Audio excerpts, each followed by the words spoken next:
Hey, it's Sir West of Ash here. I'm going to do a quick video. This is going to be a review. I've got a Stihl MS362, which I had bought and paid for myself. I know a little bit about saws. I have a Husqvarna. It's a 455, and I have another Husqvarna down there. This Stihl saw I have is a pro level saw. There's a lot of videos on YouTube covering the differences between a ranch and a farm, a residential and a battery versus a pro level saw. Some of the quick overviews for this is that pro level saws have magnesium components which last longer, are more rigid, are able to be heated up and cooled down over and over and over and over again, and maintain their characteristics a lot better than like a polycarbonate or whatever plastic they use, hybrid plastic they use in the regular residential saws.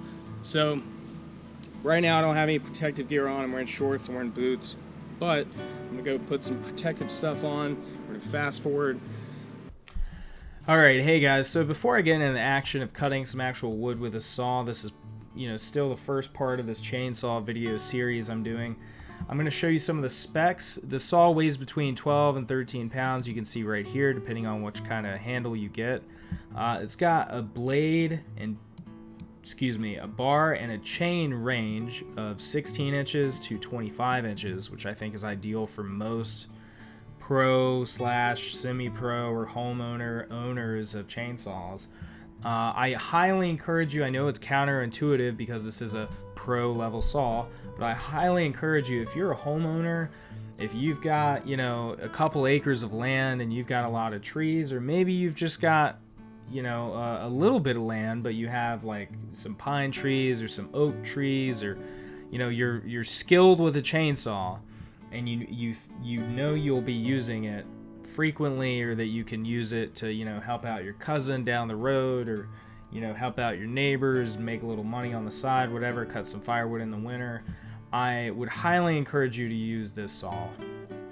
Otherwise, if you're just limbing or something like that, you can get one of the basic level homeowner saws, or even a better saw than that might be the battery powered saws. Due to the noise and the high torque that they have, and when I say noise, I mean the quietness of a battery powered versus a combustion engine.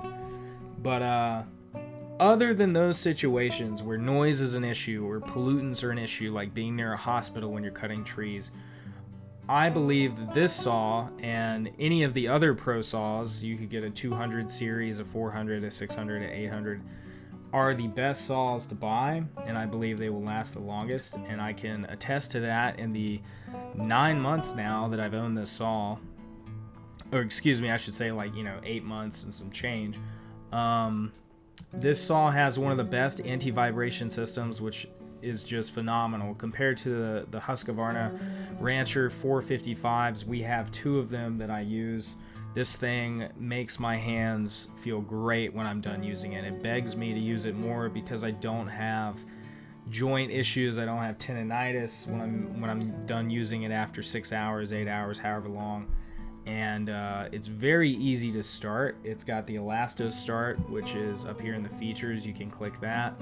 It is just an all-around great saw. The only negative would be the price, but again, as I said, if you can cut, if a tree falls in somebody's driveway, or you can cut up some firewood, or maybe you are proficient at tree felling and you don't need to get in the tree itself, but you can just cut the tree down and make sure it doesn't land on a house, then you could probably make a couple $100 with this saw easy over a few years. And I expect this saw to last me at least 10, maybe even 20 years, and I've been using it pretty heavily.